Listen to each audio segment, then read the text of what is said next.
بسم اللہ الحمدللہ والصلاة والسلام علی رسول اللہ۔ السلام علیکم ورحمۃ اللہ وبرکاتہ۔ ہمارا لاہی عمل اور ان کا طریقہ کار دونوں الگ الگ۔ قسط نمبر 7۔ کوئی 11-12 سال قبل اسلام آباد یعنی اننت ناگ میں واقع ادارہ تحقیقات اسلامی میں مولانا محمد مبارک شیخ صاحب رحمۃ اللہ علیہ کے ساتھ جانے کا اتفاق ہوا۔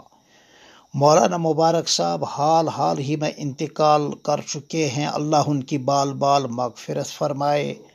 آپ رہدیدی مرکزی جامع مسجد کے امام اور خطیب تھے اور جامع الامیر الکبیر کے بانی محتمم بھی تھے۔ بہرحال ان کے ساتھ جانے کا اتفاق ہوا۔ ہم سیدھے جناب قاضی امان اللہ صاحب مرحوم کے دفتر میں چلے گئے۔ قاضی صاحب ڈاکٹر قاضی نثار صاحب مرحوم کے بھائی تھے۔ رسمی سلام و کلام کے بعد خود ہی قاضی امان اللہ صاحب مرحوم بول پڑے، بلکہ برس پڑے، مگر ہم پر نہیں بلکہ ان بریلویوں پر جو اس زمانے میں وہاں استاذ کی حیثیت سے اس ادارے میں کام کر رہے تھے اور جن کی غالب اکثریت بیرون ریاست سے تھی۔ قاضی صاحب مرحوم کے گرجنے برسنے والے کلام کا خلاصہ کچھ یوں ہے۔ یہ جو اوپر بیٹھے ہوئے ہیں اعظم گڑھ جامع اشرفیہ کے اور دوسرے اداروں کے فاضل فارغ اور بریلوی اساتذہ کرام کی طرف اشارہ کرتے ہوئے، انہیں صرف چہارم چہلم عرس میلے ٹھیلے نکاح اور بڑے دنوں کے عمدہ کھانوں ختمات المعظمات ہی کا فکر رہتا ہے۔ یہ پڑھاتے کہاں ہیں؟ انہیں صرف روٹی بوٹی اور جیب اور پیٹ پر نظر ہے وغیرہ وغیرہ۔ بہرحال ہم تو آئے تھے صرف ملاقات کے لیے اور ادارے کو دیکھنے کے لیے۔ ہم تو یہ باتیں نہ سننے کے لیے آئے تھے اور نہ ان باتوں سے ہمیں کوئی دلچسپی تھی۔ یہ ان کی اندرونی باتیں ہیں، مگر قاضی صاحب مرحوم نے اپنے گھر کی باتیں ہم کو بتا دی تھیں۔ الغرض وہ ان سے از حد نالان تھے اور ان کی اچھی کارکردگی نہ ہونے پر انہیں از حد افسوس تھا۔ بالفاظ دیگر گھر کا بھیدی لنکا ڈھائے۔ اس مکتب فکر کے بڑے اداروں کا تقریباً عام طور پر یہی حال ہوتا ہے۔ قاضی صاحب مرحوم سے رخصت ہو کر ہم دوسری منزل کے بڑے ہال نما کمرے میں آئے۔ یہ جمعہ کا دن تھا اور مرکزی جامع مسجد راہ دیدی کے حوالے سے مولانا مبارک صاحب مرحوم نے مجھے آنے کی دعوت دی تھی۔ میں اسی سلسلے میں اسلام آباد اننت ناگ آیا تھا۔ مولانا مبارک صاحب چونکہ انتقال کر چکے ہیں، ان کی سوانح حیات پر مشتمل ایک کتاب بھی زیر ترتیب ہے۔ کتاب کو میں نے ہی مرتب کیا ہے۔ ہفتہ عشرہ کے اندر انشاءاللہ اسلام آباد راہ دیدی میں یہ کتاب چھپ کر پہنچے گی انشاءاللہ۔ بہرحال اس کمرے میں یہی حضرات بیٹھے ہوئے تھے جن کی تعریف آپ قاضی صاحب مرحوم کے زبانیں سن چکے ہیں۔ یہاں سلام و کلام کے بعد تعارف ہوا تو ایک صاحب یوں بول پڑے، آپ مفتی محمد اسحاق نازکی صاحب ہیں؟ اور روزنامہ کشمیر میں چھپے ایک مضمون کی طرف اشارہ کرتے ہوئے کہا کہ جناب یہ آپ ہی کا مضمون ہے؟ انہوں نے مجھ سے کہا۔ میں نے کہا جی ہاں میرا ہی مضمون ہے اور میں ہی مضمون نگار بھی ہوں، مگر ایسا لگا گویا کہ انہیں یقین نہیں آیا تو مولانا مبارک صاحب مرحوم نے زبردست تائید کی کہ مضمون نگار یہ خود ہیں۔ وجہ کیا ہے؟ وجہ یہ ہے کہ میرا یہ مضمون حضرت شاہ جیلان رحمہ اللہ 5ویں صدی ہجری کی عالمگیر شخصیت کے عنوان سے چھپا تھا۔ چونکہ ان بریلوی حضرات کا ذہن بنایا جاتا ہے اور بنا ہوا ہے کہ دیوبندی اولیاء کرام کو کیا جانے، یہ گستاخ رسول تو ہے ہی، نعوذ باللہ نعوذ باللہ۔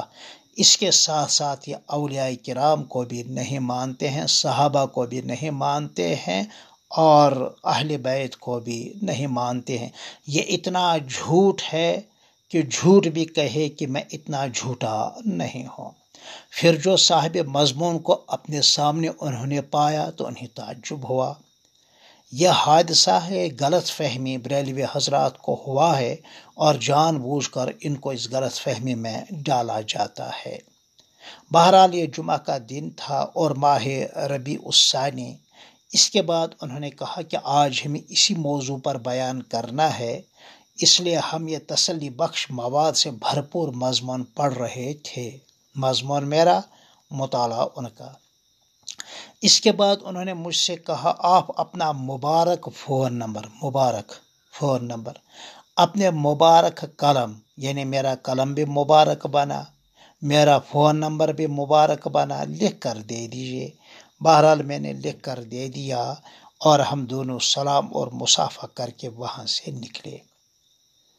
میں یہ عرض کرتا ہوں کہ ایسے ہی تعفن زدہ، کہ اگر یہ ایسے ہی تعفن زدہ بریلوی تھے تو ان کے نکاحوں کا اور ایمان کا کیا ہوا؟ کیونکہ خوب سلام اور کلام ہوا، مصافحہ و معانقہ بھی ہوا، انہوں نے تحسین بھی کی، تائید بھی کی، اکرام و احترام کا معاملہ بھی انہوں نے ہمارے ساتھ بہت اچھا کیا۔ اور اگر ایسے نہیں تھے تو انہیں رسمی طور پر بریلوی بدعت اور رسومات کے حوالے سے تو کہہ سکتے ہیں کہ یہ ان بیچاروں کی مجبوری ہے۔ اس مجبوری کے پیش نظر ہم بھی ان کی رعایت کرتے ہیں۔ یہ حقیقی بریلوی نہیں ہو سکتے۔ اب فیصلہ آپ کے ہاتھ میں ہے یا اس کے ہاتھ میں ہے جس نے اپنے نام کے ساتھ کسی درندے کا نام بطور جز رکھا ہے۔ ہاں، بریلوی مکتب فکر میں کچھ اعتدال پسند، علم نواز، اتحاد پسند اور وسعت نظری کے حامل حضرات بھی ہیں، مگر وہ آٹے میں نمک کے برابر ہیں۔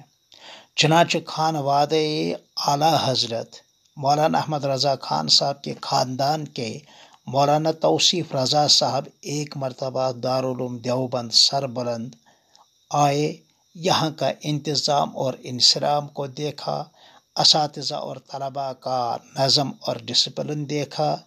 بڑے ہمارے اکابر اساتذہ کرام کی طرف سے خلاف توقع اکرام اور احترام کے مناظر خود اپنے آنکھوں سے دیکھے تو بہت زیادہ متاثر ہوئے۔ اخلاق و ادب کا معاملہ دیکھا، دارالعلوم کی وسیع کشادہ اور فلک بوس عالی شان عمارتوں کو دیکھ کر بہت ہی متعجب ہوئے۔ مگر پھر کیا ہوا؟ بریلویت کی تکفیر ساز فیکٹری سے کفر کے، بد مذہبی کے اور بد دینی کے کروز میزائل آپ پر مولانا توصیف رضا پر پھینکے گئے۔ انہیں تجدیدی ایمان اور تجدیدی نکاح کے لیے دباؤ ڈالا گیا۔ پھر کیا معلوم پھر کیا ہوا؟ پھر انشاءاللہ آپ سے ملتے ہیں قسط نمبر 8 میں۔ تب تک السلام علیکم ورحمۃ اللہ وبرکاتہ۔